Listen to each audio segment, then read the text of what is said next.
to me, working, and like you say, other places aren't locking down, and they're having similar amounts of deaths as us, but they're able to keep.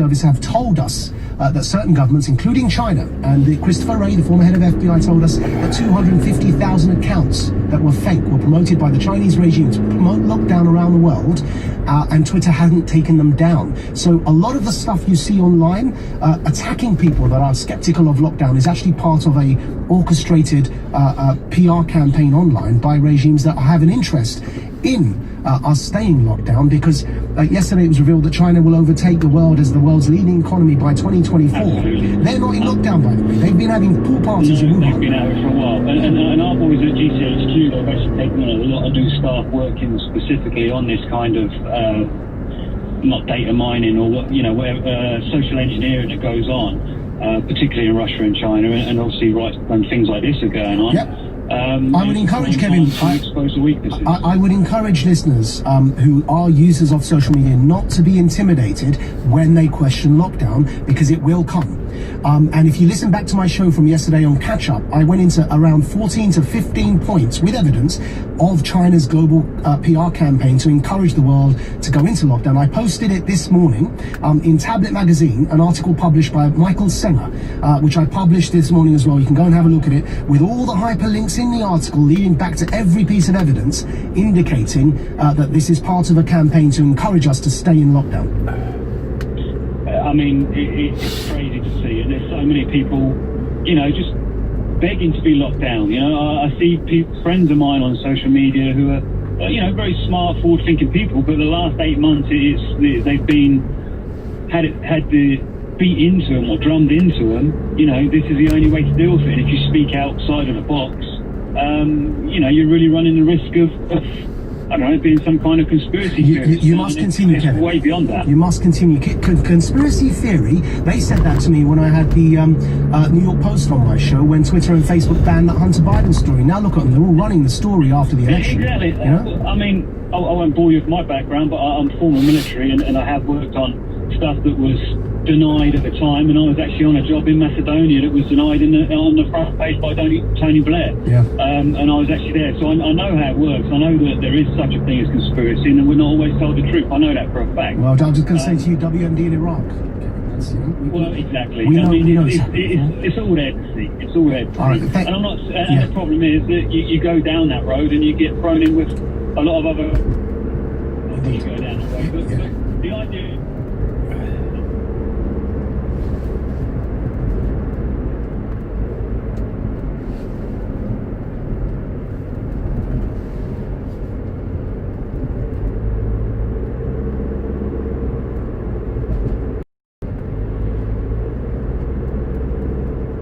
chart a course through this, and it's why I began with that throat clearing. That look, I'm not saying some lives worth more than others, or that COVID isn't real, but we've got to have this. We've got to be able to have this lockdown conversation. I'm glad, because even on the Tory influential 1922 committee now, but the chair, Sir Graham Brady, and others are now increasingly beginning to scrutinise government over these measures and ask about precisely this question of what is the impact assessment? How do we know we're not killing more people through lockdown than we claim that we're saving? In other words, is the cure worse than the disease? Kevin, I hope you become a regular caller to my show. Thanks for calling in, and thank you for your service, mate. Let's go to Simon on the line from Luton. Hi, mate. How you going? Welcome. Tell us what you think.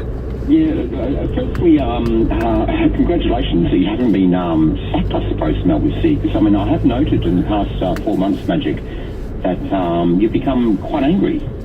So are you, Simon, can you focus on the topic, please? Are you, because was that a cheeky way of suggesting to LBC that I should be sacked? Because clearly that's not going to happen. So tell us, Simon, do us a favour, mate, and focus on the topic, please. No, absolutely, mate, right. absolutely. Yep. And what are your views on the data I've just presented? Firstly, in my observation, I mean, I arrived here, I live between Spain and the UK, okay? I arrived here about 3.5 weeks ago. the comparison that I see between Spain and the UK with respect to people being observant of rules it's a vast difference. It really is. I mean, I can't believe. So, respectfully, Simon, I just asked you a question. Do you want to ignore it or do you want to answer it? No, I could not. So, what is your view on the data that I just presented? Well, to start with, your data with respect to the US is wrong. So if you go back to the Thanksgiving data. If you go back to Simon, the Thanksgiving data is what I'm addressing. Would you care to address either the fact that our cases were dropping in November before we went into lockdown, according to the Office for National Statistics, of course they were, and how you know whether that's a correlation or a causation? And also, would you like to address the impact assessment that is missing from government, but the one that we do have from a professor at Bristol University? Firstly, if we address your factual reporting of data with respect to Thanksgiving in the US, figures at Thanksgiving in the US were about 168,000 cases per day. 2 weeks after that, it went up to about 240,000 cases. Well, I think 238,000 cases to be exact. That's right. So to start with, you're in factual there, okay? Let's start with that point. Sir, can I just read to you from the BBC? Because I don't... Have you read the article? You can read from BBC. Have you read the article? I mean, I'm reading from John Hopkins. So here we go. Overall cases rose by 20% in the 2 weeks following Thanksgiving, right? Which is what you're saying. Now here's the key part, because I'm asking you how you know it's causation. Here's the key part, about the same increase as over the 2 weeks prior to Thanksgiving. So Simon, how do you... wait, sir, hold on a minute. Let me get the question out, please, because you clearly began on a wrong footing, and that doesn't bode well for this conversation, especially because of the way you began, which makes me suspect that you're not necessarily approaching this conversation with a search for the evidence in mind. So I have a specific question to you, and I would like a specific answer, please, rather than you trying to talk about my future at LBC. How do you know that if the rate of increase for 2 weeks prior to Thanksgiving was the same as the rate of increase for Thanksgiving? I mean, first you understand the difference between correlation and causation. The fact is, there was not a similar increase. Well, I just read in the US, with respect to the 2 weeks prior to Thanksgiving in the US, had plateaued. Okay, then they went up.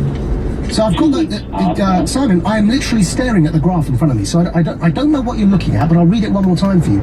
Cases rose about 20% in the 2 weeks following Thanksgiving, about the same increase as over the 2 weeks prior to Thanksgiving, right? So the overall rate of growth, I'm just still reading, the overall rate of growth of infection across the US has remained about the same as it was in the weeks before the holiday.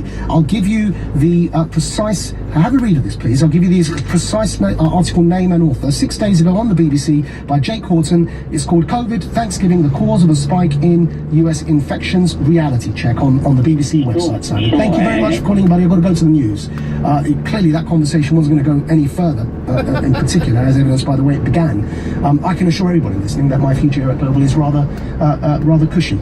So thank you for asking. I'm very happy here and very loyal to my employees as they are to me. The time now on LBC is 10:30. It's time for the news headlines with Holly Harris. The number of patients in hospital with COVID-19 across the UK has almost reached the peak levels of April. Over 21,000 people have been receiving treatment. Medical officials say they have seen a real rise in pressure. A Chinese citizen journalist has been handed a 4-year jail term for allegedly picking quarrels and provoking trouble over coronavirus. 37-year-old Zhang Zan reported from crowded hospitals in the city of Wuhan, painting a more serious picture of the pandemic than the official version. Cabinet Office Minister Michael Gove says he hopes the staggered opening of schools in England will go ahead in January as planned.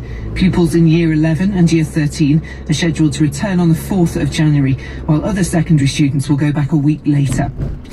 The weather, a mix of sunny spells and showers, those heaviest in the west and over Northern Ireland. Some sleet and snow falling further inland, a high of 6 Celsius.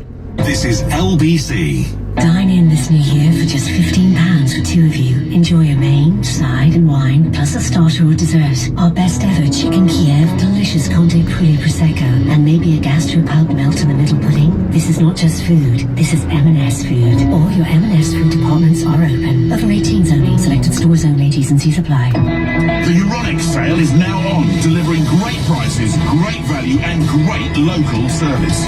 This Bosch 8-kilo condenser tumble dryer with energy-saving auto-dry technology is only $3.99. Auto-dry technology, eh? And the place to go for Bosch appliances. And of course, always great local service. Find your nearest store or shop online at euronics.co.uk. Subject to availability, see website for full T's and C's. The Vodafone Big Winter Sale is now on. Save £242 on the Google Pixel 5 5G. Now only £38 per month plus £29 up front with 6 gigabytes of data. Switch to the UK's best network as voted by readers of trusted reviews. Ready? Vodafone. CPI plus 3.9% increase each April, ends 7th of January. Minimum term agreement, credit check and terms apply. Saving info and award verification at vodafone.co.uk. Right now at your Co-op, get a bottle of our delicious irresistible Prosecco for just £7. Rate me to a group head. Co-op.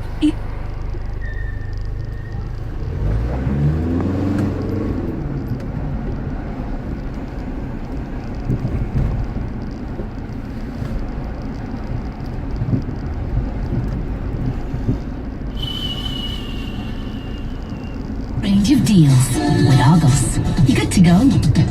Sale ends 21st of January. Selected lines, conditions apply. Subject to availability.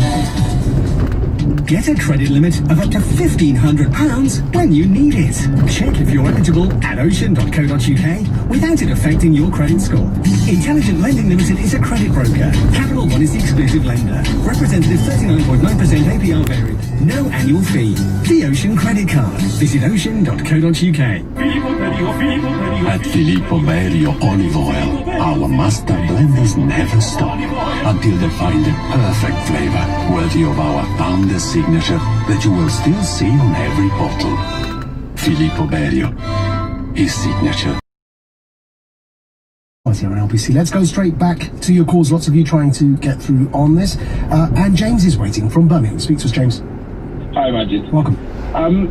So I agree with you that data obviously suggests that lockdowns don't work and all the rest of it. But all I kind of want to ask, I've got 2 points. But the first thing is, what would you do otherwise? And I think you've already suggested this with the sort of shield the vulnerable and all the rest of it. But I just want to sort of ask, why do you think that the government haven't already tried that approach? What are the reasons you think? Well, that's where I. You're right. I did address to. And I suggested there are.